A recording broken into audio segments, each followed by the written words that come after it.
Boa tarde a todos, sejam bem-vindos ao nosso último evento desse ciclo de palestras. O Brasil na mira do Novo Bandung. Hoje vamos fazer um debate sobre feminismo, antirracismo e o Estado. Temos a grande honra de termos conosco hoje a Flávia Rios, que já tem um grande acúmulo nessa área e certamente vai esclarecer muitos desses assuntos que nos preocupam tanto. Eu não vou falar lugar mais, eu vou passar a palavra para o professor Muriatão, que vai coordenar a mesa. Boa tarde, amigos e amigas.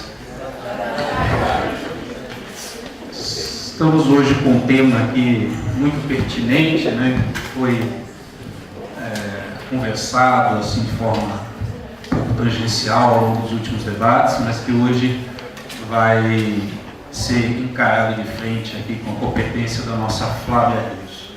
A Flávia é uma uspiana, né? Sinto dizer, lado bom e ruim das trajetórias.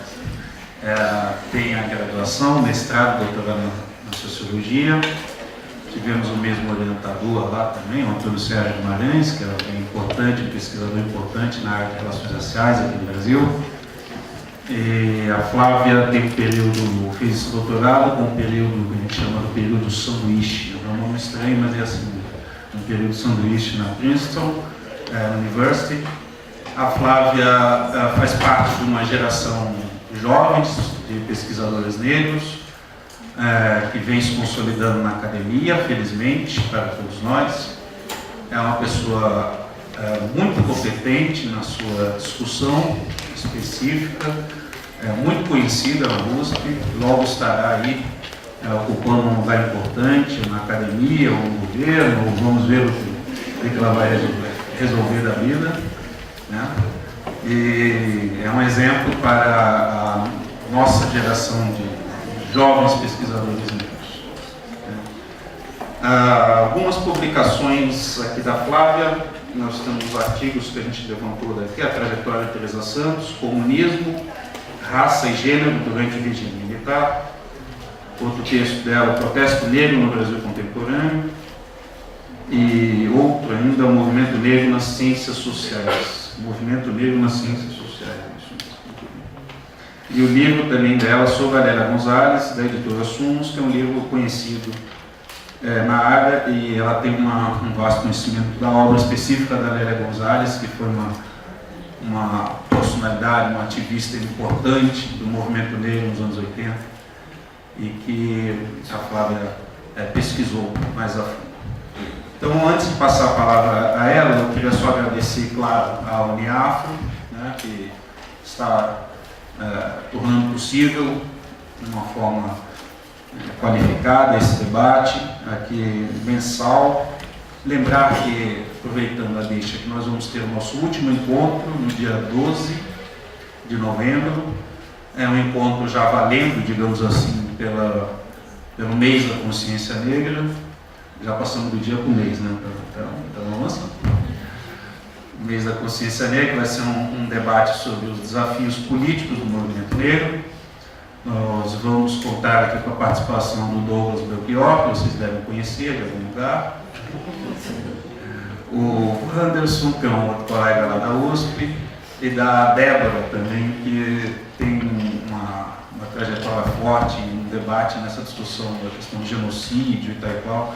Então vai ser um debate bem interessante para a gente finalizar o ano com chave de ouro. Dia 12 de novembro. Né? 12 de novembro. Então, continuamos os nossos agradecimentos ao Uniafro, ao ProEx, claro, ao Bacharelado em Relações Internacionais, Bacharelado em Ciências Econômicas, a pós-graduação em Ciências Humanas e Sociais, todos os nossos parceiros aí, e o Brasil de Fato, que também esteve conosco desde o começo, aqui na produção deste evento. Acho que é isso. Esqueci algo? Acho que não. Então, obrigado pela participação de vocês, viram o auditório cheio, e agora é contigo. Obrigado. Flávia. Boa tarde a todas e a todos. É um prazer imenso estar aqui. Agradeço a presença de cada um de vocês, cada uma. Agradeço ao professor Muri Barbosa pelos elogios e pela boa apresentação. Agradeço ao programa, ao professor Pérez. Falei certo? Pares. Estou me enturmando, né? Conhecendo e reconhecendo as pessoas. Eu devo confessar a vocês que eu já fiz algumas palestras, alguns até cursos sobre esses dois temas, mas a maioria das vezes ou eu falo sobre o antirracismo ou movimentos negros e redes de ativismo negras, ou eu falo do feminismo. E dessa vez eu me impus, ou o Muri impus, a junção desses dois temas, porque de fato eu os estudo juntamente, né, em conjunto. Eu estudo o feminismo e o antirracismo, mas por incrível que pareça, quando as pessoas solicitam palestras, os públicos acabam orientando os temas, né, ou os interesses, e aí esses temas andaram juntos. Então vai ser uma proposta inédita juntar essas duas coisas, porque elas também não estão juntas necessariamente na academia, embora estejam muito juntas na vida social. Eu preparei essa fala considerando 3 momentos. Um que eu chamei de histórias cruzadas, movimento feminista e o movimento negro no Brasil. Um segundo momento que é a institucionalização desses dois movimentos sociais.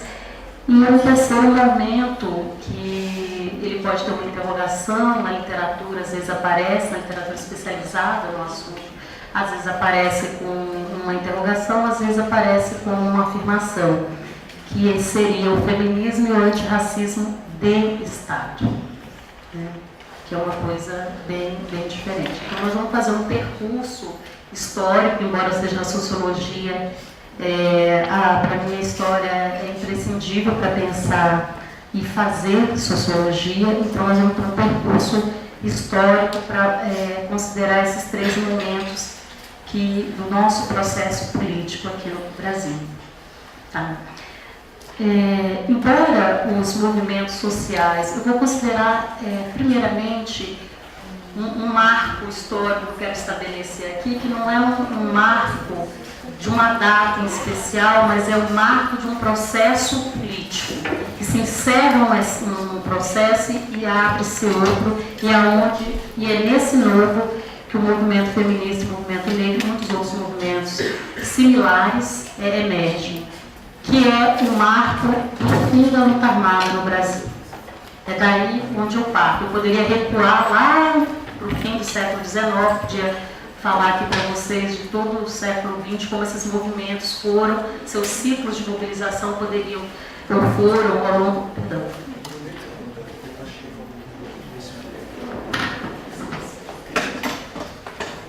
Segundinho, Felipe, vamos só trocar de lugar aqui, porque está chiando um pouco, não parece. Vamos ver se melhora. Hã? Talvez, vamos fazer.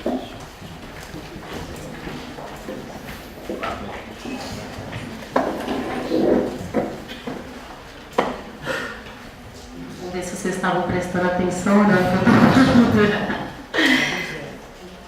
Mais longe. Tá bom assim? Tá. Então,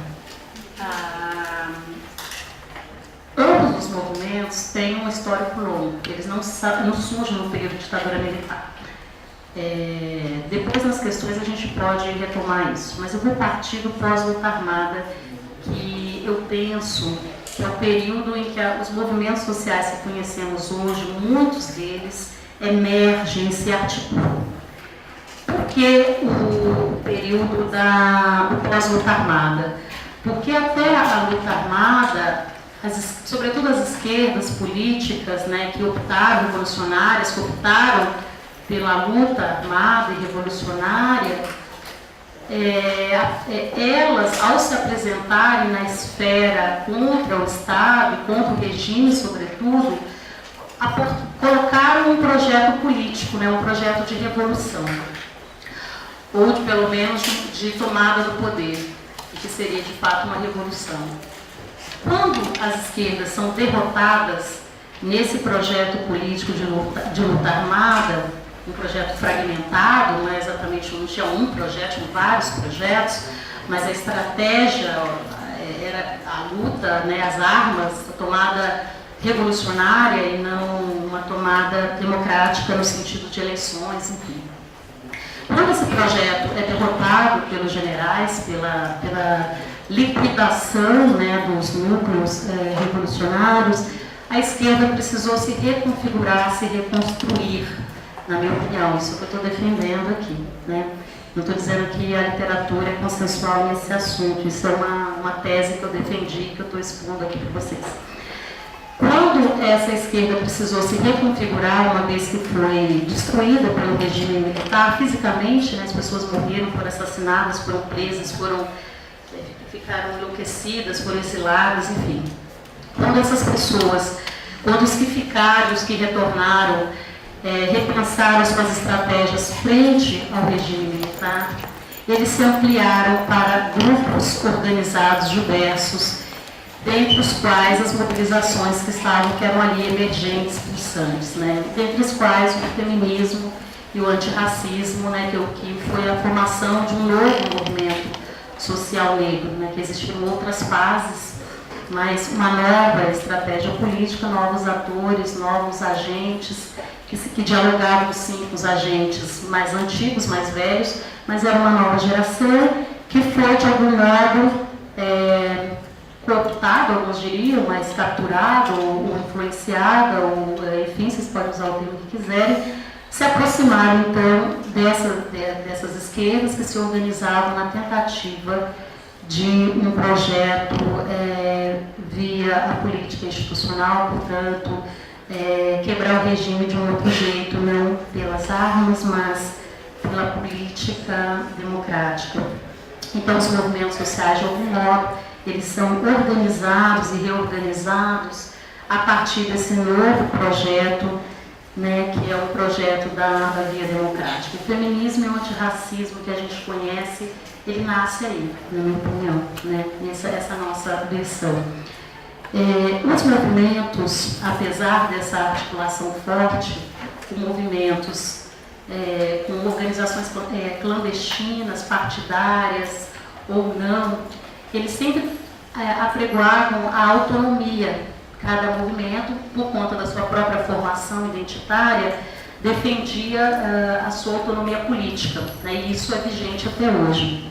Mas a despeito dessa autonomia política, que é verdadeira, os movimentos se articulavam muito internamente, os movimentos são muito porosos, a gente sabe, a gente milita, a gente faz política, a gente sabe que as pessoas atravessam muitas identidades políticas e muitas organizações políticas, e isso pode ou não ter contradição na própria trajetória, mas pode também ser objeto de força e de aliança. Então, nesse período, eu acredito, os movimentos sociais estavam muito porosos às várias formas de ativismo político, porque eles estavam sob o mesmo guarda-chuva que era a luta democrática contra o regime militar.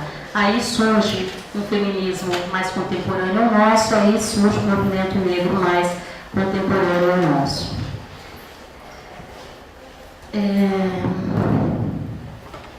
Passando para o próximo tópico. O movimento feminista, ele tem uma base muito diferente do movimento negro no Brasil, nesse mesmo período.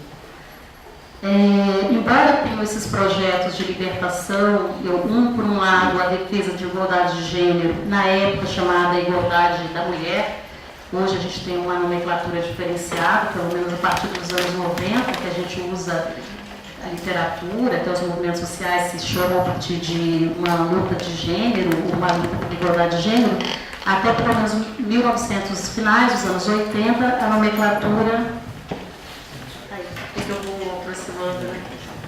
O termo mais, vou tentar falar. Deixa na mesa. Deixar na mesa? Aí vou tentar falar sem microfone, porque aí eu vou aproximando inconsciente. Aí eu vou ficar nervosa porque eu vou segurar o microfone, vou me perder no argumento. Eu estava argumentando que... Vocês estão me ouvindo bem?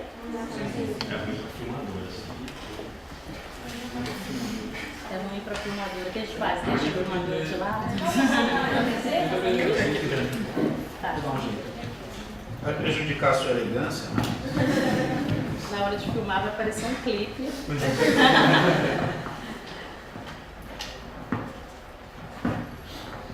Bem, é um clipe discreto.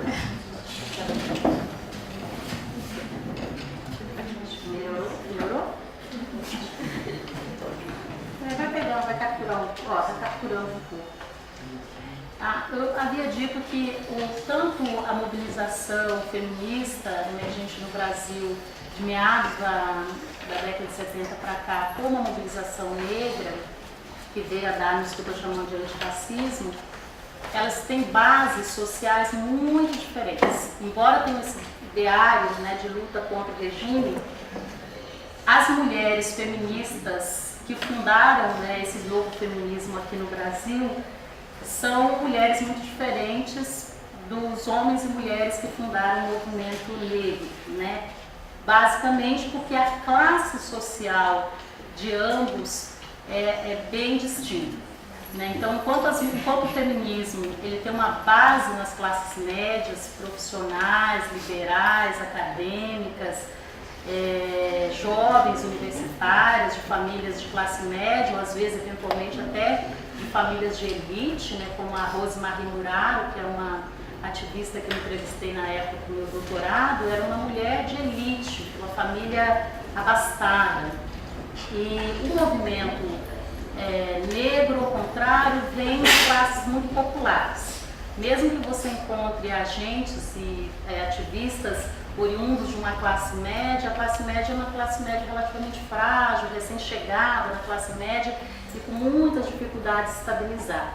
A maior parte mesmo da militância veio das classes populares, sobretudo de pessoas que migraram das regiões do Nordeste do país ou de Minas Gerais, também mandou muitos jovens que tentaram suas vidas no Rio de Janeiro, em São Paulo, e nesse engajamento político da luta contra o regime militar, acabaram também por se associar a movimentações, organizações e coletivos negros. Então, essa base social de classe, ela é muito importante, não para criar separações entre o ativismo, mas simplesmente para marcar que, embora se fale em movimentos sociais, é que se tem a ideia que as bases formadoras interferem, inclusive, nas ideologias e trazem coisas positivas ou negativas para a associação entre os atores. Então, isso é um ponto que eu chamo a atenção, que é muito importante.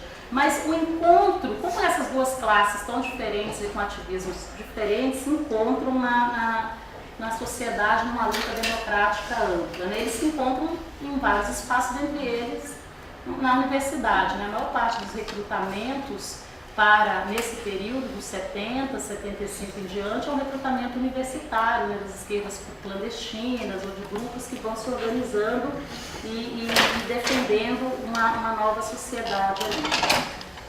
No que se refere ao Estado, há um ponto que nós temos que marcar, que enquanto aqui a gente colocou feminismo, antirracismo e Estado, esse período dos 70 até mais ou menos 82, vamos dizer assim, quando temos a primeira eleição pluripartidária, o Estado era visto por esses movimentos, ou pelo menos a sociologia e a história, a antropologia capturaram essas falas, esses discursos do período, costumavam afirmar que o Estado que os movimentos estavam de costas para o Estado, que eles eram contra o Estado. Quando, na verdade, os estudos recentes têm mostrado que não é que os movimentos eram contra o Estado, eles eram contra o regime. Eles eram contra o regime militar, não eram contra a forma organizacional do Estado. Eles não eram movimentos revolucionários em termos de reformulação do Estado, eram movimentos reformistas.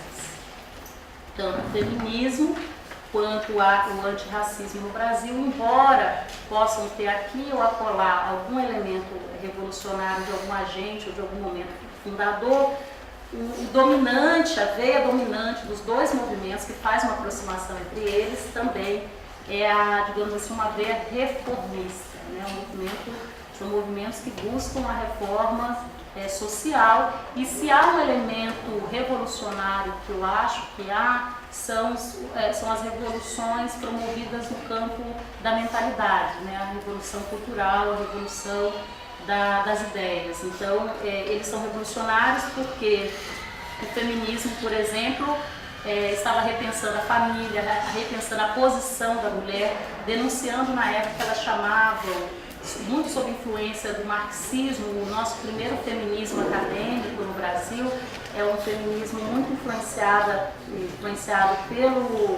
pelo marxismo. Então, daí tem uma formulação forte contra o patriarcalismo, contra a situação de exploração da mulher, a troca que eles fazem no Marx do trabalho produtivo e o trabalho improdutivo. Então, as mulheres querem recolocar o problema do trabalho improdutivo dentro de uma nova lógica, inserindo o trabalho da casa, o trabalho doméstico, o trabalho da reprodução biológica humana, também no interior de uma lógica de um trabalho produtivo. Então, tem um movimento intelectual, né? Isso aí é um movimento feito, feministas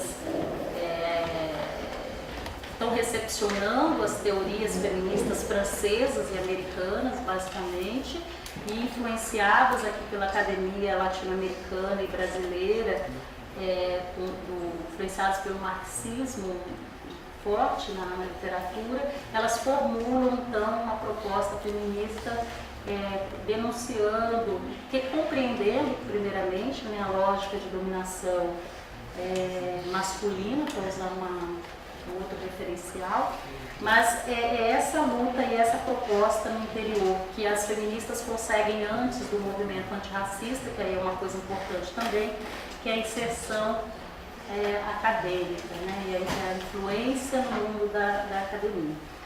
Então, vocês estão vendo que o movimento da fala é, ao mesmo tempo, aproximar o feminismo, o antirracismo, o movimento negro, o movimento feminista, e, ao mesmo tempo, afastá-los, mas afastá-los no sentido de compreender, né, com a proposta de compreender as diversidades internas entre eles. No interior desses dois grandes movimentos, ainda no final dos anos 70, quando o Brasil ameaçava ali a luta pela anistia, a luta pela reformulação, a reforma partidária, as eleições, etc., a abertura, então, surge ali no meio entre esses dois grandes movimentos, um novo sujeito coletivo que é o feminismo negro. Então, a gente tem o movimento, o ativismo antirracista, o movimento negro, o feminismo, e você tem também a emergência de uma nova coletividade, que são mulheres que não se viam representadas nem pelos negros por conta do machismo, o patriarcalismo também reproduzido na família negra, e por sua vez as mulheres feministas brancas que não tinham conseguido, por conta inclusive da sua posição de classe, não tinham conseguido avançar a discussão para as mulheres no geral. Elas ainda adotavam o modelo da Simone de Beauvoir, que é um modelo conceitual da universalidade da mulher. Eu não estou fazendo críticas ainda a esse modelo, mas eu estou tentando expor as divergências intelectuais entre essas mulheres. Elas não se sentiam representadas, então, nem as negras, nem as indígenas, no campo do feminismo do final dos anos 70, porque elas não incluíam basicamente a questão da mulher, das especificidades étnicas, e nem tampouco as especificidades de classe. o argumento fundamental era de que, embora a liberação feminina fosse um projeto político que pudesse, no futuro, alcançar todas as mulheres, ela tinha um entrave prático muito objetivo. Quer dizer, as mulheres se liberariam para o mercado de trabalho, que essa é uma das reivindicações fundantes do feminismo, que é a igualdade de gênero em todas as esferas da vida social, inclusive no mercado, sobretudo, inclusive no mercado de trabalho. E essas mulheres que se articulavam em torno do feminismo negro diziam: tudo bem, as mulheres se liberam para o mercado de trabalho e nós, as mulheres negras, continuamos trabalhando nas casas. Então, a dominação masculina continua, quer dizer, a mulher da casa sai, uma outra entra ou permanece para suprir a mesma posição da mulher, né? Então, a mulher não se liberaria enquanto ela não desse conta de todas as mulheres. Então, nesse sentido, elas precisariam pelo menos de duas categorias-chave para interpretar esse mundo social. É a de classe, porque a subordinação da entrada das mulheres no mercado doméstico é uma subordinação de classe, uma exploração de classe, e a outra também de gênero, porque são mulheres que substituem outras mulheres, né? Então, no caso, eu falei gênero não, mas cor, né? A raça, entre aspas. Então, esses movimentos, eles surgem, brigam entre si, mas também se articulam, né? Qual é o saldo dessa mobilização toda anti-ditadura, com essas complexidades todas? Isso só porque eu demarquei o feminismo antirracismo. Se a gente estivesse introduzindo aqui o movimento que à época se chamava de homossexuais, também entraria nessa vaga aqui do que se chamava à época, e ainda se chamam eventualmente de movimentos identitários, né? Junto ao feminismo e à luta por igualdade de gêneros. Falar de gênero, não falar uma igualdade sexual, que era a nomenclatura da época, o movimento que a gente chama de gay hoje, na época se chamava homossexual, também era muito forte e teve um impacto importante para o movimento de mulheres, introduzindo, sobretudo, um tema que hoje é absolutamente importante, mas na época era marginal, que é o tema da sexualidade, né? Porque o feminismo, embora trate da igualdade e da liberação sexual, sobretudo pela questão da pílula, enfim, e da contracultura, a recepção do movimento contracultural da época, o feminismo as feministas tinham muitas dificuldades de falar da liberação propriamente sexual. Se falava mais do mercado de trabalho, do problema do aborto, do problema do número de filhos, né, do controle da natalidade, mas o problema da sexualidade era um tema relativamente secundário. É o movimento gay que se articula internamente ali, vai estabelecendo essa pauta, né, depois dos movimentos lésbicos, enfim, por aí vai. Mas o meu ponto aqui, agora é o segundo ponto, que é o ponto da institucionalização, né? Qual é o saldo que esse debate todo, essas reflexões, esses conflitos, essas articulações, resultaram do ponto de vista da política, uma vez que se configurou, pelo menos depois do fim da luta armada, que as forças políticas se unificariam no sentido, ou se juntariam no sentido de construção de uma democracia, luta pela Constituinte, defesa de diretas já, enfim, um conjunto de reivindicações que foram ganhando mais substância com o enfraquecimento do regime e o fortalecimento da sociedade civil e dos atores políticos. Um dos primeiros saldos, do ponto de vista só do feminismo e do movimento negro, é que todos os partidos que se apresentaram em 1982, tanto da direita quanto da esquerda, introduziram nas suas plataformas partidárias a temática da mulher, né, como era chamada à época, e do negro, ou da questão racial. Isso significa muita coisa? Aparentemente não, porque às vezes os partidos, ainda mais no Brasil, às vezes os partidos apresentam lá seus programas e tal, mas na hora da execução a coisa não é exatamente assim. Mas do ponto de vista histórico, que a gente está falando de movimentos sociais, e movimentos sociais são formas que têm uma institucionalidade, mas ela parte de uma ação não institucional, vai tentando aos poucos ganhar uma forma organizacional, mais robusta e tal, mas em geral parte quase de uma informalidade, de articulações, enfim, até ganhar um volume mais forte, uma institucionalização mais forte, e o partido não, o partido já é uma coisa mais organizada do ponto de vista da política institucional, né? Está dentro da democracia clássica e representativa. Eu não estou querendo minimizar nem o poder, nem a natureza dessas duas formas organizativas. Eu quero considerar, se você é um movimento social hoje, afora os organismos participativos, você só teria a oportunidade de votar para ter e aí você tem que votar numa legenda, num partido político. Então, quando os movimentos conseguem emplacar nos partidos políticos alguma reivindicação, isso é um resultado que eu considero relativamente positivo. Quer dizer que o movimento ele tem alguma influência política na democracia representativa, né? Porque os agentes clássicos e com autoridade dentro desse formato burguês de democracia são os partidos políticos. E os movimentos teriam que ir por outros canais que são mais frágeis ainda que eles tenham crescido recentemente. Então o primeiro saldo foi esse. O segundo saldo foi a entrada no Estado propriamente dito, né?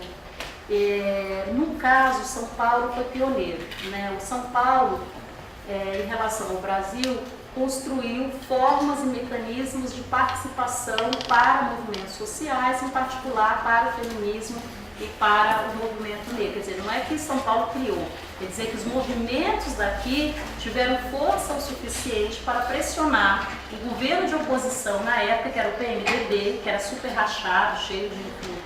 Né, não é o PMDB que a gente talvez seja, porque é totalmente amórfico, né, mas era um PMDB que aglutinava muita gente, inclusive partidos comunistas. Né? Pessoas usavam a legenda, porque o Partido Comunista esteve na ilegalidade, os dois, nas eleições de 82. Então, os candidatos comunistas se abrigaram no PMDB. Né? Então, feministas comunistas se abrigaram no PMDB. Negros também comunistas se abrigaram. Então, a negociação foi feita aqui com o Franco Montoro, da época, que era um cara que era uma democracia cristã, enfim. Mas eles conseguiram, com a força política que eles tinham, criar os primeiros conselhos participativos, e aí a primeira vez que políticas de mulheres ou para negros passam a ser pensadas. Eu digo pensadas porque conselhos não têm recursos, não podem executar políticas. Né? A gente sabe que todas as formas, os grandes entraves dessa possibilidade de democracia participativa via conselhos e formas representativas fora de partidos é o problema do recurso, não tem dinheiro para executar. Mas, a despeito disso, o fato é que no jogo da época as pessoas aceitaram essa forma, ingressaram nessas formas, então o marco da institucionalização das reivindicações feministas e negras no Brasil e também de outros movimentos sociais, que nós fizemos um recorte, são as formas participativas nos conselhos, e tem aqui em São Paulo como uma origem desse projeto, que foi depois se espalhando pelo Brasil, e outras formas foram criadas, aqui no ABC foi criada, com o Celso Daniel, na prefeitura de São Paulo também foi criado, o PDT, quando ganhou as eleições no Rio de Janeiro também criou, enfim, Rio Grande do Sul também, enfim, depois esses modelos foram ganhando mais institucionalidade e foram se espalhando pelo Brasil. O entrave, como eu disse, isso é a votação orçamentária. Se não tem recurso, não tem política. Então, qual o movimento principal que esses movimentos fizeram? É quase que um movimento pedagógico. Tentar educar o Estado, os gestores públicos, né, os secretários, a sua equipe, os seus assessores, enfim, influenciar, é quase que um movimento lobista. Né? Ele entra no Estado, é um lobby participativo, você entra no Estado, e a partir dessas redes de relações é que você vai se aproximar com uma certa legitimidade do Estado, porque você tem uma composição importante, e isso é uma nota teórica, metodológica importante, é que os conselhos não são nem Estado nem sociedade civil, eles são híbridos, né? Eles constituem aquela combinação entre eles. E, então, portanto, não é um movimento social, por isso que eu não quis chamar minha palestra aqui do movimento feminista e movimento negro no Estado, porque, na verdade, na interação com o Estado, os movimentos vão ganhando novas configurações, né? E novos agentes se misturam ali, as reivindicações são um pouco domesticadas. Em geral acontece isso. Mas esses atores passam, então, do nível estadual, municipal, para o nível, né, federal, basicamente com as eleições e, sobretudo, com a Constituinte. A Constituinte é decisiva. Quando o meu tempo estiver acabando, você fala. A Constituinte é decisiva. Para as mulheres, a Constituinte é uma coisa implacável. O lobby, que na época se chamava, era o lobby do batom. As mulheres, né, parlamentares e extraparlamentares fizeram uma política muito eficiente, junto com emendas populares inéditas, né, no Brasil, as emendas, que se passava, as emendas basicamente elas poderiam ter uma lista de 100 mil pessoas que assinassem em defesa de uma reivindicação, e essas então poderiam chegar a serem votadas, enfim, sem a mediação direta dos partidos políticos. Então elas tinham uma legitimidade do povo. Então as mulheres conseguiram grande parte da legislação nossa que teve impacto sobre a igualdade de gênero se deu na Constituição de 88, e o movimento negro também conseguiu, né, com parlamentares, com vias parlamentares também extraparlamentares, que são os movimentos sociais, organizações, ONGs, etc., conseguiram se articular para reivindicar e apostaram em uma legislação proibitiva, né, que é a questão da criminalização do racismo. No caso quilombola, é sempre uma incógnita, né? Como que a bancada ruralista permitiu que se aprovasse uma lei voltada para territórios remanescentes de quilombo? Né? Isso é uma coisa que intriga a gente até hoje, a gente estuda e não tem uma resposta. Porque eles eram maioria no Congresso, eles podiam ter vetado, eu acho que eles não entenderam direito o que era o quilombola, não sabiam exatamente o que era, o que isso significava, porque de fato quilombo não era um termo do linguajar popular, enfim, e o fato é que passou essa proposta de terras para populações rurais, negras, que possam ter algum vínculo, né, com a escravidão ou não necessariamente. Então, esse é o segundo ponto que eu gostaria de marcar, né, essa institucionalização do Estado. No caso em particular das feministas, do feminismo, elas tiveram uma institucionalização via academia, bem rápida, porque por conta, inclusive, da inserção de classe, né? O feminismo acadêmico, ele se institucionalizou nos grupos de gênero, que aí se espalharam também no mundo inteiro, pesquisas relacionadas à mulher, mas não só à mulher, a performance de gênero, como Judith Butler veio formular depois, e temos hoje linhas de pesquisa, uma influência muito grande. No caso em particular dos movimentos negros, eles conseguiram uma aliança antirracista que já até existia anterior ao golpe, 64, etc., que era a academia, era a relação com os ativistas, com intelectuais brancos, Florestan Fernandes e toda uma parte importante que era chamada Escola Paulista, outros intelectuais baianos, cariocas, influentes, que tinham uma produção forte sobre relações raciais, e essa produção, embora tenha ficado relativamente restrita ao Rio de Janeiro durante o regime militar, ela teve uma força importante, mas não foram, como no caso das feministas, os negros que ingressaram na academia diretamente no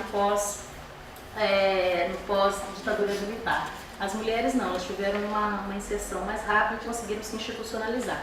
Os negros, um pouquinho mais tardiamente, com os grupos os NEABs, né, foram se institucionalizando, criando propostas e políticas linhas de pesquisa direcionadas à questão afro-brasileira, questão racial, enfim. E aí nós temos uma leva de pesquisa que também é uma forma de institucionalização da temática de igualdade racial com uma linha acadêmica, né? Num terceiro momento, que é isso que talvez seja o mais polêmico, é a questão do feminismo ou um antirracismo de Estado, né? Que seria não só uma política da sociedade civil, só de atores civis, mas também uma tentativa, não está completamente sedimentada, mas uma tentativa de constituir um antirracismo e um feminismo que o Estado promova nessas ações.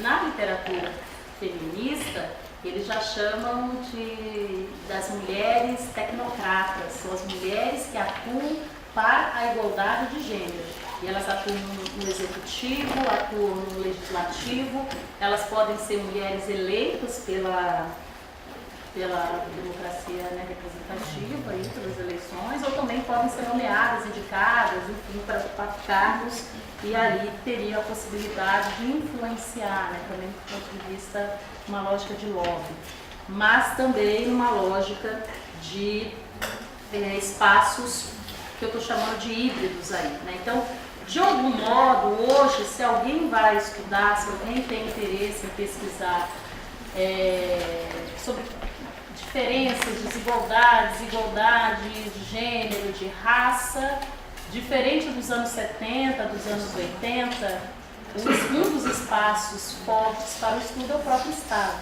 Não é só a sociedade civil, não são só os movimentos sociais. A gente tem como locus de análise, de investigação, também, que seria a CEPIR hoje, também com pouquíssimos recursos, não tem muitas, chamei a atenção do Conselho lá de 1982 e 83, justamente para falar que agora, em 2014, esses órgãos que têm poder executivo hoje, né, não são só participativos como antes, mas eles têm uma dotação orçamentária muito pequena, de modo que a influência de políticas de igualdade racial, de gênero, são também impactadas por isso. Mas há alguns elementos importantes que são, eu acho, que são inovadores nessas novas formas de ação, né? Que um deles é que, nisso que eu estou chamando de uma democracia representativa, essa democracia clássica de representação é uma representação de ideias. Em geral, as pessoas votam em políticos que têm ideias ou projetos políticos parecidos ou que têm o seu interesse. Nessas novas formas organizativas, como a SPM, CEPIR, o que está em jogo, né, não é só, e também a Secretaria de Direitos Humanos e outras secretarias, o que está em jogo é uma coisa nova que estava dentro da sociedade civil lá, mas que agora entrou para o Estado, com força. É a política da presença, que algumas estudiosas feministas inglesas, britânicas, já tinham chamado a atenção, que no Brasil, infelizmente, a nossa literatura falou muito pouco. A política da presença diz basicamente o seguinte, do ponto de vista do eleitorado, da concretude da política. Eu não voto só pelas ideias, eu voto em alguém que realmente incorpore, simbolicamente até no corpo, ou na sua própria experiência de vida, elementos que sejam parecidos, compartilhados comigo. Então, nessa nova nessa política da presença, que é forte, que ela não retira a política representativa de jeito nenhum, senão não estaríamos, né? Não teríamos domingo votar, mas enfim, ela retira a dimensão exclusiva da representação de ideias e introduz outras características, que pode ser o corpo, dimensões do corpo e dimensões da experiência. E isso talvez você já tenha identificado.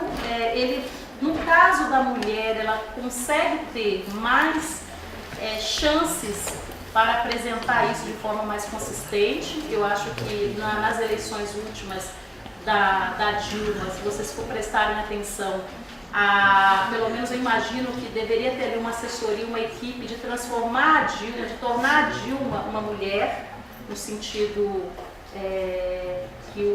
que se chama da construção do que seria uma mulher, porque isso pode dar uma confusão na cabeça de como transformar de uma mulher se ela é uma mulher, né? Mas é porque eu estou pensando fora da essência. Eu não estou falando da mulher no sentido biológico. Porque você pode ser uma mulher no sentido biológico e ter uma performance masculina, né? Então, retirar a possibilidade de uma figura, biologicamente, se é possível falar em biologia, que poderia ser na medicina construída como uma mulher, mas retirar os elementos de performance masculina, porque parece que o poder tem uma performance do masculino, e a tendência das mulheres é se travestir de homens que estão na posição de muito poder, né? Muito poder. Você pode pensar executiva, você pode pensar pessoas em posições de muito poder. Então, transformar aquela figura numa mulher não seria a representação da mulher e falar diretamente para a mulher e para os seus interesses. Isso não é uma política representativa clássica, isso é uma política da presença. Quer dizer, se você introduz um elemento, eu voto nessa pessoa porque ele é gay e ele viveu a experiência, ou vive, sabe que é discriminação sexual e luta por isso, se eu voto nessa pessoa, com essa formulação, eu estou introduzindo aí também uma dimensão que é a política da presença. Então, eu acho que muitos movimentos sociais hoje reivindicam, além da democracia representativa, a política da presença. Quando as pessoas reivindicam mais mulheres no Congresso, mais mulheres deputadas, mais mulheres no executivo dos estados, legislativo, etc., elas estão reivindicando a política da presença. Quando a gente reivindica mais negros, mais índios, mais gays, mais nordestinos, enfim, todas as reivindicações que implicam posições de experiências e de regiões, eu estou chamando aqui numa linhagem teórica específica britânica, como sendo uma política da presença. Eu acho que isso tem uma coisa relativamente nova na nossa democracia, aqui na nossa jovem democracia no Brasil. Só que tem um problema na política da presença, muito sério, né? Qual é esse problema? Não é porque você é negro, você vai lutar por igualdade racial, não é porque você é mulher, você vai defender o aborto, por exemplo, pegando casos mais dramáticos. Então, não é porque você é negro, você vai defender ações afirmativas e votos, vou botar os temas polêmicos. Não é porque você é mulher que você vai defender o aborto. Então, a política da presença, ela também tem os seus problemas, assim como a política representativa. Ninguém coloca um homem para presidir a Secretaria das Mulheres. Talvez o Aécio colocasse, ou retirasse a secretaria. Mas, teoricamente, não. Né? Em princípio, não. Ninguém vai colocar um branco para presidir a CEPI. Por quê? Será que o branco não pode representar? Não, porque a questão da política da presença está aí. A gente não anuncia, a gente não discursa sobre ela, mas a gente tem ali implícito que você pensa que só aquele que tem experiência é capaz de responder por certos problemas e na posição de poder também ter esse poder. E tem o problema que eu havia falado. Tudo bem, então vamos fazer um congresso, vamos ter um congresso meio a meio, mulheres, negros, ou representativo de acordo com a demografia, enfim, vamos ver os estados. O problema, uma questão que se coloca, não sei se é exatamente o problema, uma questão que se coloca é essa, que a representação descritiva, que é essa, ou a descrita, que tem as características, ou a mulher, ou gay, ou negro, etc., não necessariamente corresponde a uma reivindicação para esse grupo social. Daí que você fala, como que essa mulher é capaz de defender isso? Como esse negro é capaz de colocar essa posição? Então, eu não estou aqui tentando... a minha questão é colocar os problemas.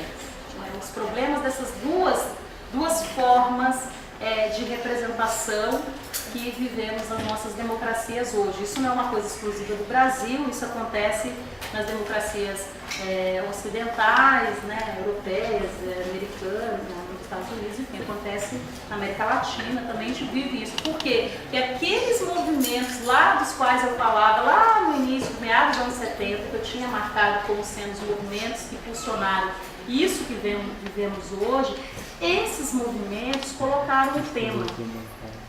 E, na minha opinião, foram esses movimentos que reconfiguraram muitas identidades partidárias, de modo que hoje, se vocês prestarem muito bem atenção, aquele que se chamava Partido dos Trabalhadores em 79 e 81, hoje ele se reivindica o Partido das Mulheres, o Partido dos Gays, o Partido dos Negros. Quer dizer, esses movimentos que parecem pequenos microscópios diante das outras forças sociais, que foram se avolumando e se constituindo durante esses mais de 30 ou 40 anos, eles introduziram novas questões para a democracia, né? São questões que dizem respeito à representação política e são questões que reconfiguram o problema das classes no Brasil. Que, na verdade, eles misturam as coisas, eles falam, você não dá conta da realidade social se você faz uma análise apenas unifocal, né? Com apenas um objeto de referência, que são as classes, né? Então, esses movimentos, eles balançam o marxismo, né? Faz aí uma revolução mental, né? Não fazem totalmente as revoluções institucionais, mas há uma revolução mental, balançam as teorias mais fortes, que não é só o marxismo que faz teoria de classe, né? Tem o weberianismo, né? O Max Weber, sociólogo alemão, também tem uma teoria de classes. Os americanos também tinham a sua teoria de classe, na escola de Chicago, então tem várias teorias, mas o fato é que esses arcabouços teóricos, independente das suas matrizes originais, tiveram que repensar as suas formulações a partir dessas novas questões que são colocadas pelos movimentos sociais, que começam ali super pequenininhos, microscópicos às vezes, aparentemente irrelevantes, mas que vão ganhando a cena pública com discursos e proposições que impactam formas que pareciam já estabelecidas. Então, pessoal, essas são as questões que eu tinha aqui para colocar para vocês. Eu espero que não tenha sido abstrato demais. Eu tentei trazer para coisas da nossa vivência. Eu estou aberta às questões, às respostas que vocês têm, essas perguntas que eu tenho. E eu quero agradecer a todos. Muito obrigada.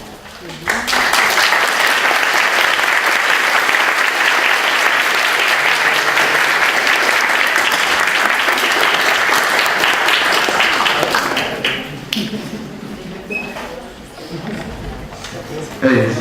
Vocês vejam que eu não exagerei ao apresentar a palavra. Vamos lá, gente. Então, umas 3 questões, ou 4, dependendo. A nossa amiga. Primeiro, parabenizar por esse tema. Assim, né? A gente está lendo a Camila sobre o CHS. Eu lembro da Flávia, lá da USP, a Flávia vai lembrar de mim, mas não sei se sai de mim, mas enfim. Então, parabenizar pelo tema, é um tema super pertinente que a gente viu nessas eleições, de alguma maneira, contemplado aí a questão da violência contra a mulher, né, no debate político, a gente viu os movimentos sociais também se apropriando um pouco desse tema, a gente teve um ato na semana passada dos movimentos sociais, né, contra a violência contra a mulher, contra o Aécio. Enfim, também, quando eu vi o título da palestra, eu estava imaginando como discutir o Estado, né, como discutir questões que você tocou, né, a questão da legalização do aborto, das políticas afirmativas, dentro de um Estado que a gente sabe, o Estado ele não é neutro, né, não é um agente neutro, né, ele é machista, ele é racista, né, ele é homofóbico, ele é lesbofóbico, ele é transfóbico, né, como é que a gente muda esse Estado? Se a gente já entendeu que não basta só eleger mulheres, né, não basta só eleger negros, até porque das últimas 2 eleições, dos últimos 2 pleitos, a bancada, né, de mulheres negras, etc., as minorias, tem diminuído e a gente tem hoje o Congresso mais conservador desde do golpe, né? E aí eu fiquei pensando, né, vindo para cá, nesse tema da reforma política, né, que a presidenta Dilma, ainda bem a presidenta Dilma tem colocado, né, agora tem colocado, mas que tem sido pauta justamente dos movimentos sociais há pelo menos 2 anos, e esse ano mais especificamente com força, né, com a campanha pelo plebiscito, as quase 8 milhões de assinaturas que os movimentos sociais entregaram lá. Então eu queria perguntar para você, Flávia, o que você acha, quer dizer, dessa perspectiva dos limites que a política de presença coloca, entendendo também a não neutralidade do Estado. Como é que você vê essa questão da reforma política, considerando não só, obviamente, a questão do financiamento das empresas, mas outras questões que também são muito caras, pelo menos especificamente, eu estou falando do ponto de vista das mulheres, a questão das listas abertas e fechadas, as paridade, etc. e tal, né, como uma tentativa aí que os movimentos de mulheres, tal, pelo menos, né, tem colocado aí como uma tentativa de incidir, né, nesse estado tão, né, racista, machista. Depois, né? Camila.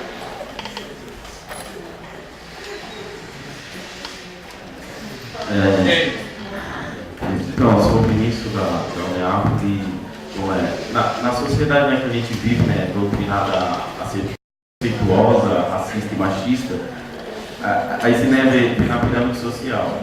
Aí tá o homem branco, aí debaixo tá a mulher branca, depois tá o homem negro e na última, né, tá a mulher negra.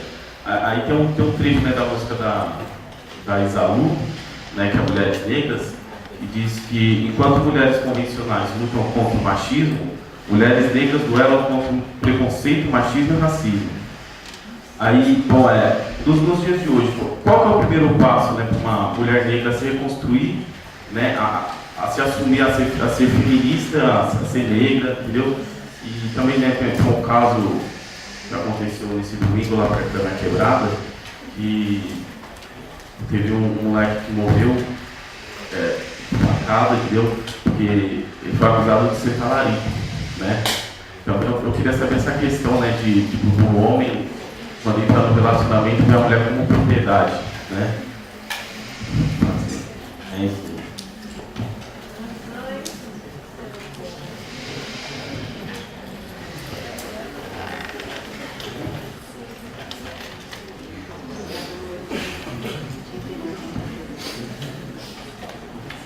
Mais uma?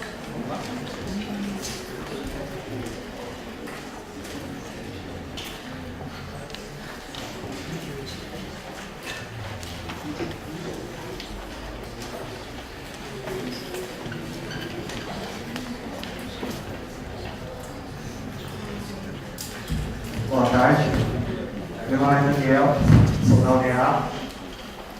Eu gostaria de saber qual é a opinião da Flávia em relação a grupos ultranacionalistas, tais como o integralismo, que aceitam mulheres e negros no grupo.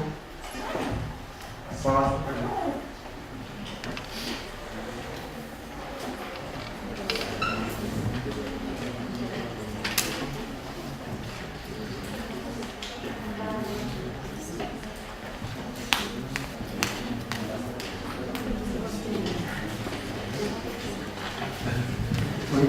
eu queria saber a opinião da Flávia sobre o projeto de lei em nome do Jean Williams sobre a legalização da prostituição. Essa é o meu pai.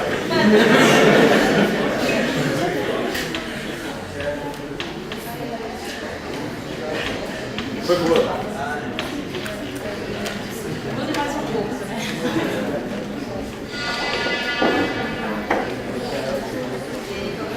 É o William, o seu nome? William? Vinícius.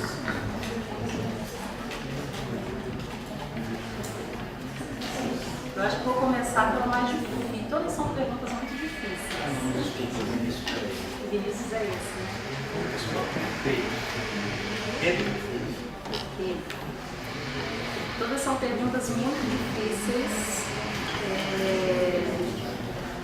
Mas eu vou começar sua pergunta, Pedro, porque ela é mais inusitada. De fato, eu não esperava que alguém fosse me perguntar isso, mas eu não tenho assim, eu não sei se eu tenho propriedade para falar disso, eu vou falar opinião.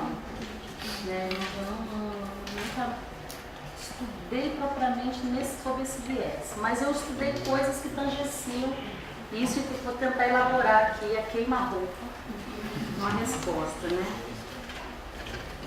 Eu trabalhei com prostitutas, eu já fiz uma pesquisa, uma vez eu fui contratada para fazer uma pesquisa com mulheres que se prostituíam no centro de São Paulo e Santo Amaro.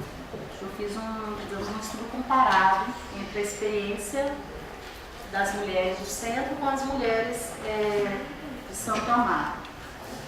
Eu fazia trajetórias de vida, né? Eu queria saber por que essas mulheres ingressavam, mulheres pobres, não era prostituição de luxo não, eram mulheres que faziam ponto, ganhavam muito pouco, né? Então tinha um recorte de classe aí. Né? Eu acho que esse recorte é importante, porque a questão da opção, ela fica quebrada, uma vez que às vezes, a maior parte das vezes, as mulheres ingressam na prostituição porque precisam de grana, querem trabalhar, é um tipo de trabalho. Né?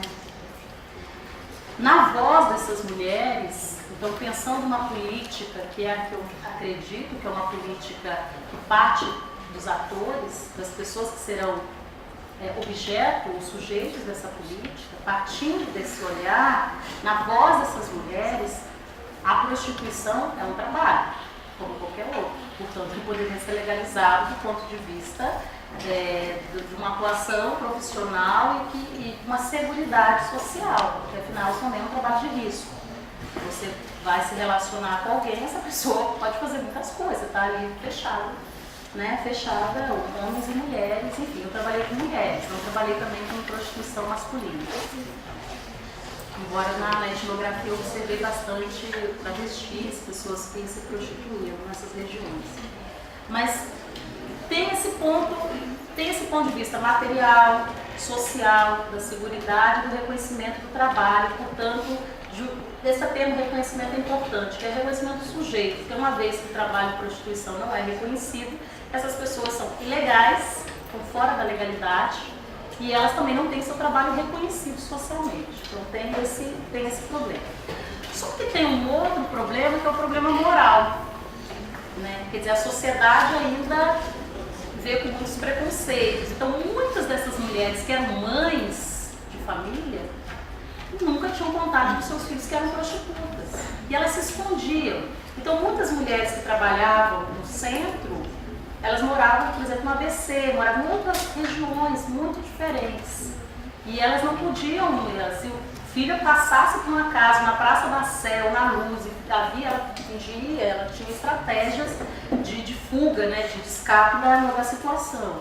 Então, no movimento de mulheres, os movimentos nos quais eu trabalhei, esse tema era muito dividido. Só que eu trabalhei por mais de 6 anos. Eu acho que evoluiu bastante o debate, as reflexões sobre isso. Então, o pé na época em que eu acompanhava as reuniões e entrevistava essas mulheres, era esse o dilema. Elas reconhecem, elas sabem que elas estão trabalhando.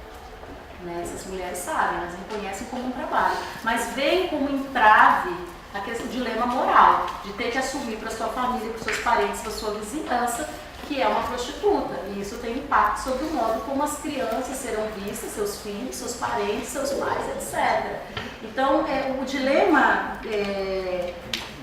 que não é só da prostituição, mas tem um entrave moral forte. Então, todas as vezes que esses temas ganham visibilidade, eles esbarram no problema moral. Claro, tem o conservadorismo instituído, da boa família, etc. Então, eu não estou falando desses. Eu estou falando desse conservadorismo popular mesmo, que essas mulheres e homens enfrentarão na sua vida. Que eu defendo, a princípio. Mas eu acho que tem que se considerar mesmo a voz desses agentes, né? Então, se é uma voz legítima, eu só quis apresentar esse dilema moral porque ele também ele é constitutivo dos debates, né? Não é assim, as mulheres e homens defendem a legalização e ponto, né? Tem esses essas questões. Eu não sei se eu respondi a sua pergunta, se eu me esquivei dela, mas é mais ou menos como eu vejo essa coisa. A Camila, eu nem sei se você fez uma pergunta, você fez uma consideração que foi ótima, né? Não foi ótima. A questão de como garantir, isso que eu chamei de política da presença, é também a política de cotas. Tanto para negros quanto para cotas para mulheres nos partidos políticos, né?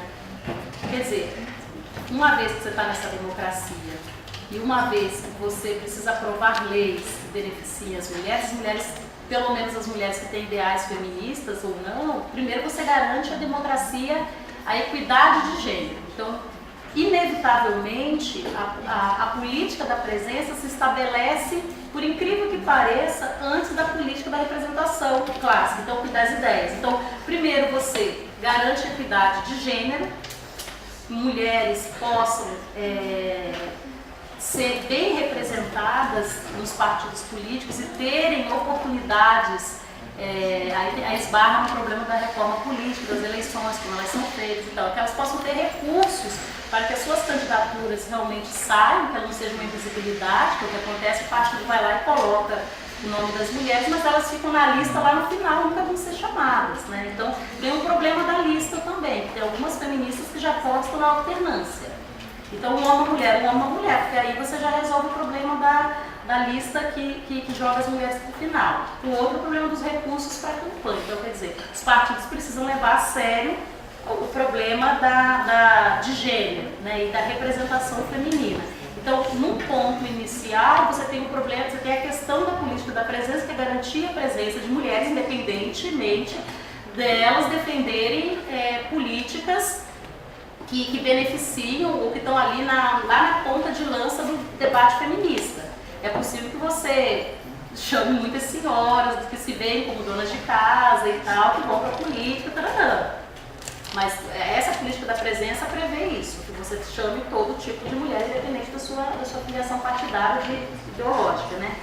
Mas também a aposta nessa lógica de que as mulheres feministas, ou que têm uma visão, uma abordagem, uma perspectiva de transformação social e que não veem, que pensem que seu corpo não deve ser administrado pelo Estado, então essas mulheres também provavelmente ingressarão nesses espaços caso eles existam, né? Agora tem um problema que é um problema que assim, eu não sou cientista político, então não tenho esse problema para enfrentar, mas os cientistas políticos enfrentam o problema de que os partidos são muito esvaziados, de que os partidos, os movimentos sociais, eles fazem sua política aqui, pressionam o partido, mas o partido mesmo, ele já foi a tal ponto institucionalizado, separado da sociedade, que parece que eles só comparecem na sociedade em períodos eleitorais, em períodos que tem que negociar com o cidadão. Então, esse distanciamento que o movimento tem menos, os partidos têm mais, também dificultam a inserção das mulheres. E se você for ver, é porque a gente não tem uma pesquisa abrangente, nacional, que dê conta disso. A presença de mulheres em movimentos sociais é fantástica, é muito grande. Se a gente tiver, quer dizer, então tem um problema na hierarquia partidária, porque as mulheres estão na política, elas não estão naquele tipo de política tradicional, porque ela está vetada. Então o sistema político, com essas formulações, com a lista, com os preconceitos dos donos de partidos, enfim, vetaram ou cercearam ou construíram espaços restritos para a ascensão das mulheres. Daí que você tem, quando a mulher vira governadora, quase sempre quando ela é mulher do ex-governador, ou quando ela é irmã de não sei quem, ou quando é como famílias oligárquicas, né, no caso do Maranhão. Você tem a Rosiana, que é filha do Catarro, enfim, ele precisa colocar alguém. Se o filho não conseguiu, porque ele, sei lá, não conseguiu ocupar aquela posição, segundo o pai, vai colocar a filha. Enfim, então tem esse problema na política. A mulher que enfrenta essas duas questões da presença e da representação de ideias, né? As mulheres negras e o integralismo, né? Você chamou a questão o Vinícius, né? Tem o Vinícius mesmo? O Vinícius falou das mulheres negras Você falou do integralismo, do partido de direita, não é? Seu nome é? Daniel. Daniel, desculpa, Daniel, não peguei seu nome.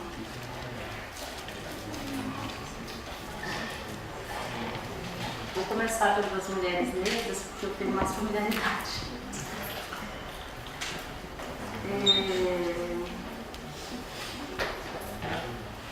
Eu acho que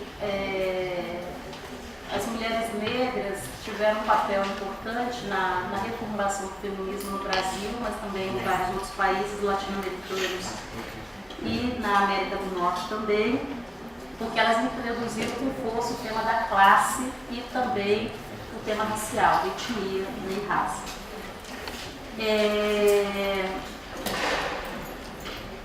Você fez duas perguntas, uma da questão da propriedade e outra das mulheres negras, não é isso? Vou responder primeiro das mulheres e depois da propriedade. As mulheres, além dessas mulheres intelectuais que pensaram, recepcionaram o feminismo negro e outras formas de pensar ao feminismo, existem os movimentos de mulheres que foram muito difíceis de serem entendidos pelos feministas no final dos anos 70. Que movimentos eram esses? Movimentos pela creche, defesa de creche, ampliação das creches, movimentos por saneamento básico, por água, enfim, esses movimentos majoritariamente femininos. Movimento de moradia, majoritariamente. E as mulheres tinham muitas dificuldades feministas de entender se elas eram ou não, podiam ou não serem inseridas nesse mundo do feminismo, porque afinal elas estavam reivindicando coisas materiais básicas. Quais sejam, né? Melhor moradia ou realmente efetiva moradia, água, saneamento básico, né? Enfim, tratamento de esgoto, essas coisas. E movimento contra a caristia, quer dizer, são demandas materiais demais. Enquanto que o feminismo surge também com demandas materiais, mas tinha um propósito pós-material, que era uma igualdade substantiva dos indivíduos, né, independente das suas características físicas e tal. Então, houve um momento em que elas tiveram que conciliar movimentos que tinham reivindicações básicas materiais, mas que tinha uma que, embora tivesse formato material, ela tinha um projeto de libertação muito maior, que é o movimento pelas creches, porque é um movimento que libera as mulheres do mercado de trabalho, porque ainda não vivemos numa sociedade em que o cuidado, que é o elemento que tem crescido na nossa sociedade, o cuidado é feminino. Não deveria ser, mas ele é feminino. Então, se você não cuida ou do seu filho, ou do seu pai velhinho, quem vai cuidar é a sua irmã, ou a sua filha já crescida, ou enfim, alguma mulher da família vai cuidar dos idosos ou das crianças. E esse se reproduz também no mercado de trabalho. Mesmo quando você ingressa no mercado de trabalho, aparentemente, e certamente não é só aparente, com seguridade, totalmente regulamentado, institucionalizado e tal, o viés da inserção das mulheres é um viés do cuidado. E quando as mulheres se inserem, isso aí é clássico na literatura, quando elas se inserem em áreas não convencionais ou feminizadas, elas têm dificuldades, né, de alçar posições de carreiras. Elas ingressam, mas não conseguem ascender. Agora, um ponto que você chamou a atenção que tem mudado. De fato, as mulheres negras estão na pirâmide, na pirâmide ocupacional, em termos de rendimentos. Mas isso vai haver uma mudança, eu acho. Por quê que há uma mudança? Recentemente eu escrevi um artigo com a professora Márcia Lima e com um outro colega meu chamado Danilo. Nós analisamos a aquisição de educação das mulheres no Brasil por cor. Homens e mulheres, por parâmetro. Desde 96 até 2009, 2010. Pegamos a PNAD. O que a gente viu? Que do ponto de vista se a gente fizesse uma pirâmide educacional, a base é dos homens negros, não é da mulher negra. Então hoje nós temos uma pirâmide muito diferente. Então você pega a pirâmide educacional, você tem homens brancos, mas já está perdendo espaço, porque as mulheres brancas têm estudado mais, têm feito mais pós-graduação, têm estudado, tem mais anos de estudo, né? Tem muitas desigualdades internas nas carreiras, mas numericamente as mulheres estudam, hoje a gente pode dizer, mulheres estudam mais que homens. Então eu vou até retificar aqui. Mulheres no topo, depois homens brancos, depois mulheres negras e depois homens negros. Então a pirâmide inverteu, do ponto de vista educacional. Tem a pirâmide, mas os grupos se inverteram. Isso vai ter provavelmente um impacto. Deveria ter tido um impacto mais rápido. Se a educação tivesse impacto direto, sem outras variáveis interferindo na inserção das mulheres no mercado de trabalho e na renda, certamente a gente já teria uma pirâmide parecida do ponto de vista ocupacional. Mas não é assim que acontece. Tem várias outras coisas que interferem na ocupação. Então, se fosse verdadeiro, se a gente vivêssemos numa sociedade sem raças, sem classes, de plano ideológico, certamente sem gênero, sem concepções de gênero, de hierarquização de gênero, certamente as mulheres hoje ganhariam mais, estariam melhores posicionadas no mercado de trabalho e o homem estaria menos vantajosa. E os homens negros também. Só que realmente, isso inclusive explica, essa pergunta é fantástica, porque a despeito das mulheres terem mais escolaridade no mundo atual, elas não conseguem se representar na pirâmide ocupacional da mesma forma como elas se representam na pirâmide educacional. Né? Mas há uma tendência de mudança, né? Sobretudo quando você tem intervenção do Estado, políticas, mudança de mentalidade, é possível que essas pirâmides aí mudem, né? Do ponto de vista educacional, pelo menos fiquem mais mescladas. Agora, tem um ponto aí, que é o problema de gênero, né?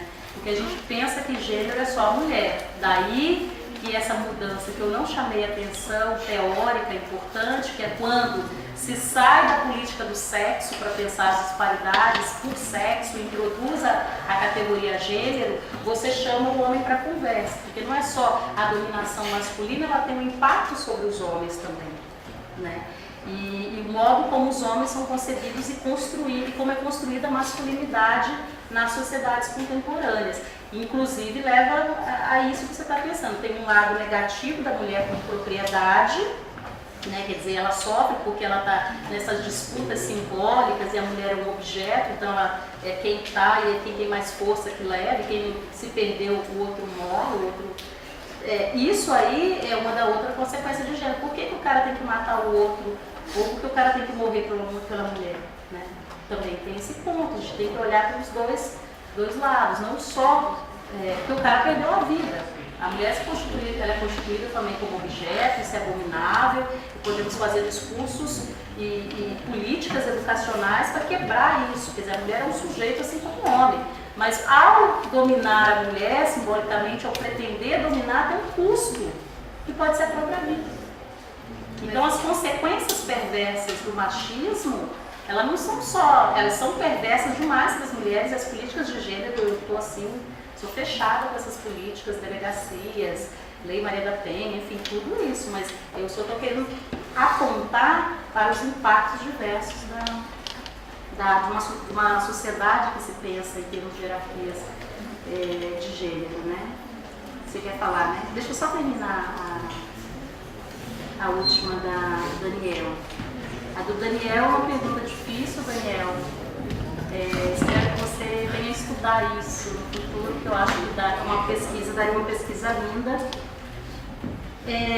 Nós, no Brasil, não temos tradição em estudar, pelo menos no período contemporâneo, para cá, pelo menos no século XX, a gente estuda muito pouco, o modo como a direita se apropria ou dialoga com movimentos sociais e com os cidadãos, com o povo, com reivindicações políticas, enfim.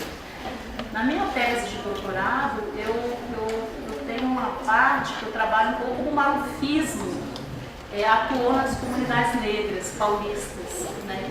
Então, isso tudo para chegar no seu ponto do integralismo. Como é possível partidos de direita, organizações de direita, conservadoras, etc. e tal, quererem se apropriar, cooptar e trazer agentes políticos que a gente concebe como sendo numa posição totalmente diferente, de transformadora, etc. Mas os partidos de direita e de esquerda, enfim, eles podem sim e fazem isso com muita frequência, com mecanismos diversos, com formas específicas que nós precisamos estudar e entender, que é trazer esse movimento, esses ativistas para o seu lado, né? E às vezes trazer também as suas reivindicações. Pra vocês terem uma ideia, a primeira lei de proibição do racismo oficial no Brasil, da década de 50, foi levada ao Congresso como partido de direita. Mas quem formulou eram ativistas organizados do pós-guerra, que não eram de direita, eram trabalhistas, tinham pessoas comunistas, mas a maior parte eram trabalhistas ou ligadas ali. Mas esse era um movimento que queria a igualdade racial, que queria criminalizar o racismo, queria dar visibilidade ao problema de como a população negra vivia, o problema das empregadas domésticas, enfim, tinha toda uma pauta progressista que até agora, recentemente, a gente tentou sanar. Passaram mais de 50 anos para que a coisa andasse. Essa primeira lei foi levada a cabo, aí está chamada Lei Afonso Arinos, que é uma lei bem bizarrinha, mas ela foi apresentada por um partido de direita. Então, assim, no Rio de Janeiro, as cotas, quem levou a cabo as cotas pela primeira vez no Brasil? O Garotinho. Mas era do Garotinho, era do partido do Garotinho, as cotas? Não, as cotas eram reivindicações políticas que emergiram pelo menos nos anos 90, com vários grupos, tinham grupos liberais, é claro, partidos de esquerda tinham dificuldades com essa política no começo, agora não tanto mais, mas ainda bem, mas eram movimentos, ONGs, enfim. Mas não era ninguém ligado ao Garotinho, mas ele percebeu que poderia cooptar,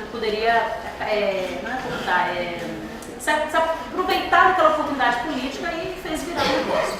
Então, assim, partidos, organizações de direita estão atentos, estão na política e estão querendo capturar movimentos dos seus próprios interesses, enfim, isso aí é variável. Não existe uma linha direta que diga lutas de movimentos sociais progressistas são pautas de esquerda. Se a esquerda não entender os movimentos, ela também perde. Né? Então tem isso aí. É muito complexo. A sua pergunta é absolutamente complexa e precisa de estudo, porque não entendemos bem como partidos de direita se apropriam de movimentos sociais e como se organizam os movimentos de direita, porque existem movimentos de direita. Os protestos, as jornadas de 2013, os protestos, as manifestações de 2013 estão aí para nos dizer quem capturou melhor as mobilizações de junho foram os partidos de centro-direita, não foram os partidos de esquerda. Não entenderam ou não conseguiram traduzir na esfera partidária eleitoral a reivindicação. Porque quem estava fazendo a campanha da mudança não era só a mudança no sentido de mudar de governo, era a mudança que eles ouviram um ano atrás nas ruas. Então é muito complexo, inclusive nas ruas foram movimentos de direita, movimentos nacionalistas, movimento anti-esquerda, então assim, é complexo. Movimentos sociais não são só bonitinhos, arrumadinhos, organizadinhos em defesa da igualdade, não. Também são movimentos reacionários de esquerda, de direita, enfim, você encontrar muita coisa ali no meio. Acho que é só.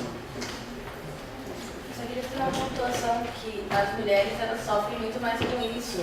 Elas morrem muito mais e também na hora de ir na delegacia da mulher, denunciar, eles esperam a mulher morrer para agir, né? E ela geralmente ela vai lá e faz 1, 2, 3 queixas e só vai agir depois que a mulher morre.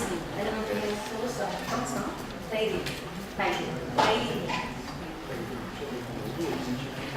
Gente, vamos abrir para mais 3 e acabou-se. 3 que a gente fecha com a fala.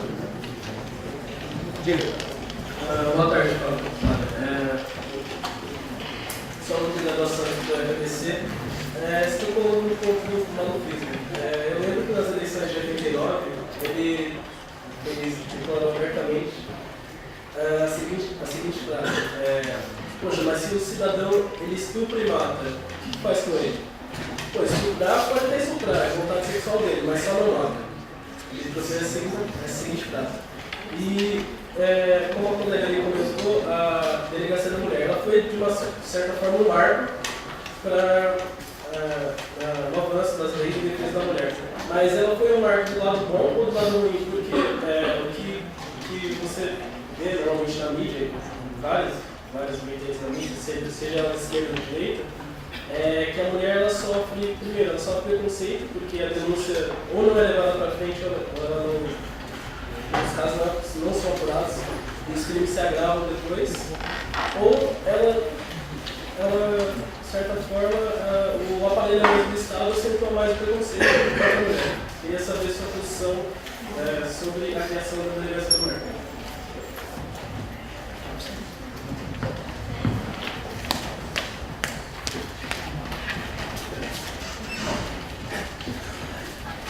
Boa tarde. Você falou sobre a conquista das pessoas negras, sobre a conquista das feministas, por um viés marxista, um viés mais do Estado. Eu queria saber a sua opinião sobre se tem como essas pessoas negras, as pessoas feministas, conseguirem esses direitos de um jeito autônomo, ou seja, sem negociar esses direitos com o Estado. Por exemplo, na rua, no grito, assim. Queria saber a sua opinião sobre isso. Leonardo.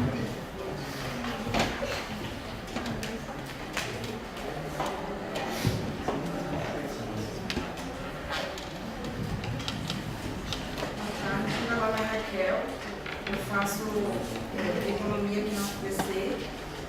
Eu queria perguntar sobre, assim, já tem quase mais ou menos uma década que tem a questão da Bolsa Família no Brasil, e eu estava lendo sobre o que isso afetou na vida das mulheres do sertão, que agora tem um número muito maior de divórcios, elas estão tendo menos filhos, elas estão fazendo varredura de plantas depois de alguns filhos. E como agora elas estão mais independentes dos homens, que elas eram entendidas também como propriedade do homem. E acontece muitos casos de violência doméstica lá. E aí como que você acha que vai ser agora influenciar essa nova geração? E agora essas mulheres elas estão tendo mais essa independência financeira, mesmo que seja mínima, e elas já querem um futuro melhor para os filhos delas. Elas já não querem que as filhas se casem tão cedo, elas querem que elas estudem. Como você acha que essa vai ser a influência da nova geração?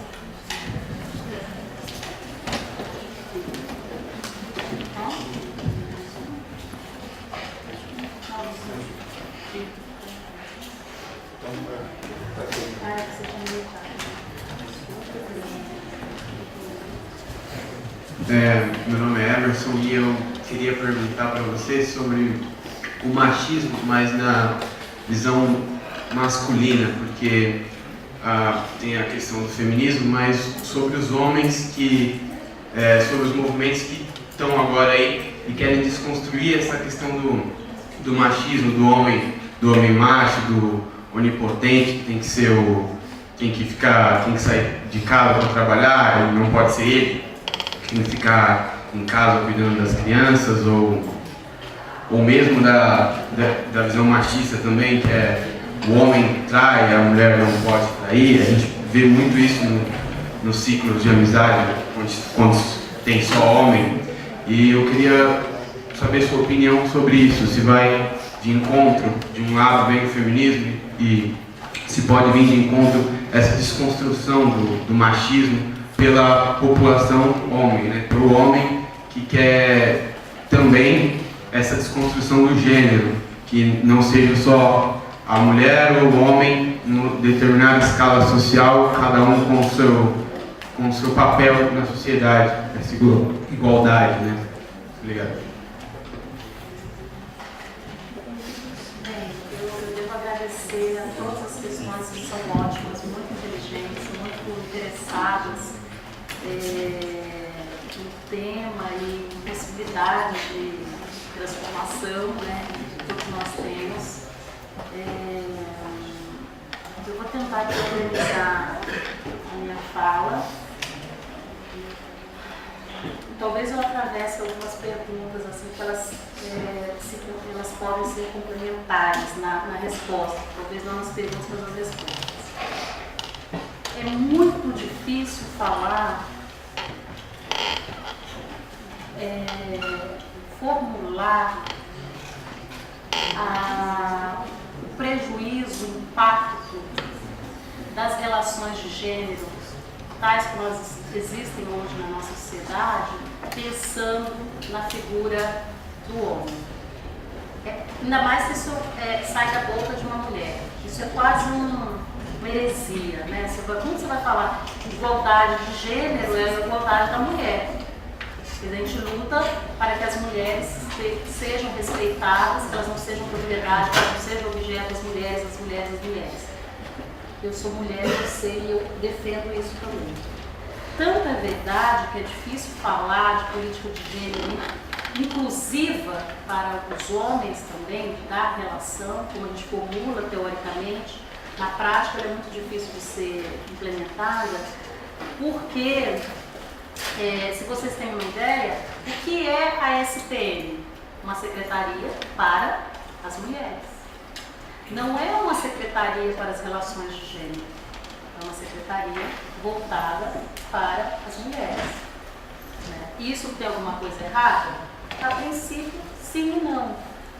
Não, porque o movimento se construiu assim desde aquele período que eu tinha marcado para vocês. O movimento feminista, ainda que tenha seus ciclos, que introduziu ou não, dependendo do momento histórico, o homem, né, trouxe o homem para junto para pensar mudanças societais, ainda assim o movimento se constituiu majoritariamente por mulheres, a política da presença, e marcou no Estado essa inserção, esse viés de política de igualdade. Tanto é verdade que se vai olhar na política de SPM, não tem políticas quase para o movimento gay. O movimento gay tem que reivindicar na secretaria de diversidade sexual.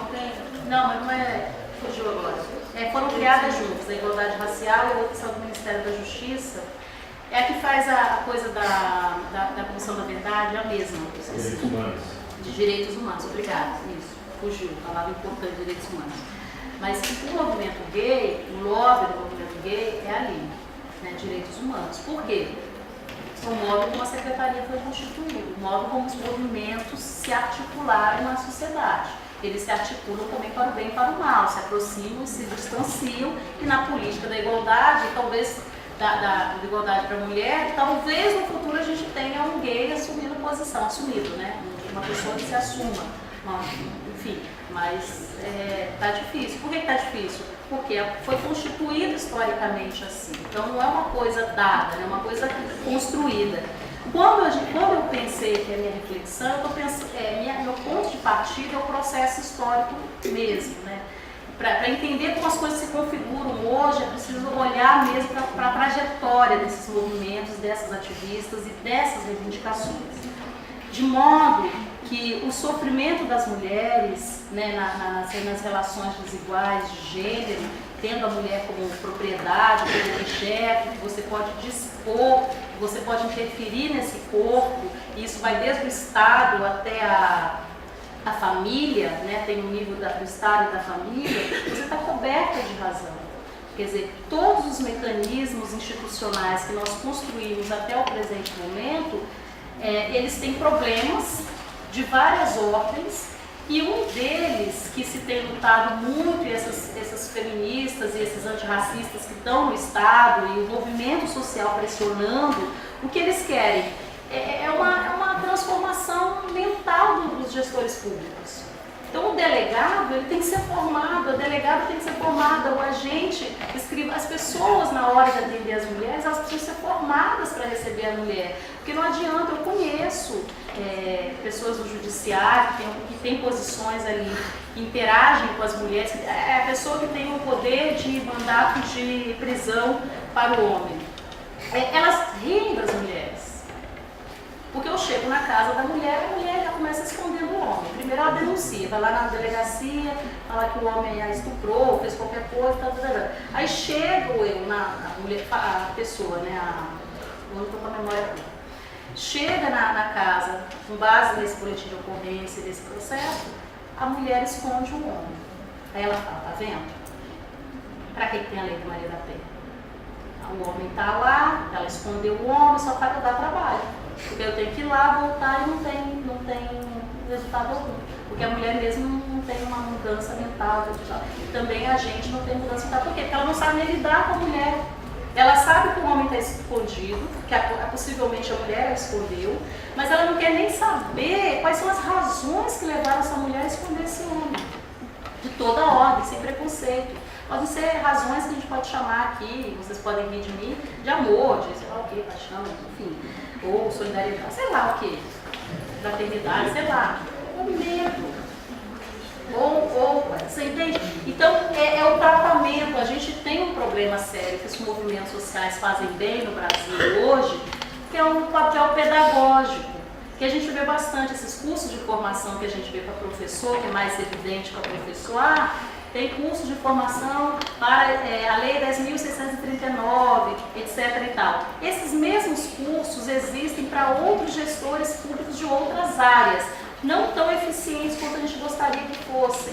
Mas um dos pilares desses problemas que a gente vê aí é o problema dos nossos gestores, das pessoas que ocupam esses funcionários públicos, essas pessoas que ocupam essas posições que deveriam estar formados, qualificados para atenderem e otimizarem os processos com relação, por exemplo, à violência contra a mulher, que é um dos problemas mais graves que a gente enfrenta no Brasil hoje em termos da igualdade de gênero, né? Então eu acho que eu combinei as respostas, a coisa das delegacias que você havia falado, né? Das leis, das legislações preventivas que penalizam e tal. Então, só para constar que a Lei de Maria da Penha também os homens podem requerer, né? Os homens podem, se apoiando das mulheres, eles também podem fazer denúncias, porque é uma lei que dá conta também dessa situação. Ela é criada por conta da violência absurda que a gente vivencia até hoje. A questão da Bolsa Família, uma pergunta muito fantástica. Ela divide as mulheres, feministas, analistas dessa problemática. Por quê? Você tem razão, a Bolsa Famílias ela teve um lobby feminista importante que priorizou a mulher. Ela priorizou a mulher, né? Então a mulher que é responsável, a chefe da casa é a mulher. Isso é muito importante, porque ela tem autonomia sobre o recurso, pouco, mas ela tem ali e ela pode então dispor e ter uma posição melhor na família. Mas algumas feministas consideram que isso embora tenha um impacto relativamente interessante, não é o impacto que vai garantir a autonomia, justamente porque é um valor bem pequeno e essas mulheres vão ter uma autonomia restrita. Que a autonomia que as mulheres devem ter, segundo essas analistas que investigam o Bolsa Família, acompanham a trajetória de mulheres e são economistas, inclusive, é que tenham políticas que colaborem com os filhos, né, com o problema da maternidade, porque o problema da maternidade para elas é que é a questão central, tanto no número de filhos, quanto na possibilidade de que esses filhos sejam cuidados por instituições do Estado. Então, as creches e outras formas de proteção da educação é fundamental, né, para essa igualdade de gênero e a melhor inserção das mulheres no mercado de trabalho e para a garantia da autonomia. Por falar em autonomia, mas você está coberta de razão. Mesmo você vê que as relações de gênero não se alteram completamente, mas tem mesmo uma intervenção pequena, pontual, ela pode ter um impacto. Para você ver como que gênero e classe se combinam no processo de dominação da mulher. Quer dizer, não é só a condição da mulher em si, mas a condição de classe interfere na possibilidade de autonomia. No que se refere, alguém falou de autonomia, de como os movimentos poderiam, né? Porque eu falei, eu cravei muito o tema do Estado, né? Como se necessariamente os movimentos tivessem que desembocar no Estado. Não necessariamente não. Os movimentos não necessariamente desembocam no Estado, eles podem fazer sua mobilização política, fazendo transformações culturais e indiretamente interferir nas instituições. Né? O caso brasileiro emblemático é interessante porque eles interferem, os movimentos interferem diretamente, eles conseguem, com muita muita luta, enfim, de tempos em tempos conseguem, dependendo do tipo de gestão, conseguem ter uma interferência relativa, né, com muita dependência do partido. É preciso mediar o impacto desses movimentos, porque os partidos interferem na mediação. Para você ter uma ideia, as indicações para as posições de conselhos obedecem à trajetória e inserção dos movimentos sociais, mas obedecem também à filiação partidária ou proximidade com o partido. Então, o partido ele não é uma variável independente para pensar, né, a relação entre movimentos sociais e partidos. Então, é possível ter movimentos sociais contestatórios, que em geral eles são culturais, que visam mudanças e transformações da sociedade, do estilo de vida e tal. Mas tem movimentos que, mesmo aqueles que iniciam como sendo culturais e transformadores, às vezes tem agentes que buscam vias institucionais, às vezes tem uma liderança que se destaca e aí fala, vou me candidatar a vereador, enfim. Às vezes acontece de ter esse tipo de movimentação no interior do movimento social. Então, ele não é necessário que o movimento social seja institucionalizado via Estado. Isso não é uma lei determinista, assim. A coisa eu vou falar assim, morte ao macho. Né? Tem movimentos que reivindicam morte ao macho. Tem que matar todo macho que existe dentro de nós, homens e mulheres, para que tenhamos uma sociedade igualitária. Então, eu acho que é isso. Eu sou daquelas que defende, sim, que as relações de gênero têm um impacto muito forte sobre as mulheres e diferenciado, mas tem um impacto muito forte sobre os homens também. Haja vista a questão do homicídio. Mesmo que as mulheres, você olha lá os gráficos da morte das mulheres, né? As mulheres morrem muito por família, por companheiro, por pessoa, namorado, ex-marido, enfim, tem uma hierarquia ali. Mas, não é em oposição. E os homens também morrem muito, e eles dominam, eles mudam a curva demográfica no Brasil, na morte masculina. E muitas dessas mortes, precisa ser estudado, isso não é uma coisa simples de se entender, dizem respeito à construção dessa masculinidade. Né, do homem forte, e a arma como símbolo do falo, e ter que se inserir, a inserção no tráfico, a inserção no espaço público, do modo como os homens, os pobres se inserem, por exemplo, negros e tal, também tem um componente de gênero, né, que eu estou chamando aqui de gênero por conta dessa hierarquização, do que é o super macho, né, o cara lá que tem que saber segurar uma arma, saber mandar, saber se impor, ter a mina, ter propriedade daquela mulher e não deixar ninguém, né? Então tem essa ideologia que captura também, que desumaniza o homem, né? As relações de gênero desumanizam os homens e as mulheres. Eu agradeço a todos, espero ter respondido a todas as questões. Se não respondi, ao final vocês podem me chamar, eu posso deixar no e-mail se vocês quiserem escrever, comentar. Obrigada, foi muito bom conversar com vocês.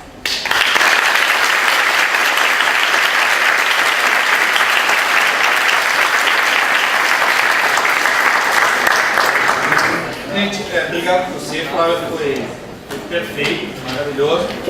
Só agradecer novamente o pessoal da Uniaf, para a gente terminar, o Coex, da Arene, está ali, time ouvindo, bacharelado em Ciências Econômicas, Relações Internacionais, pós-graduação, e dizer que no dia 12 estaremos aqui, só para lembrar novamente, o nosso último encontro com os desafios políticos do movimento negro. Aí é mais um debate do que uma palestra. Muito obrigado e nos vemos.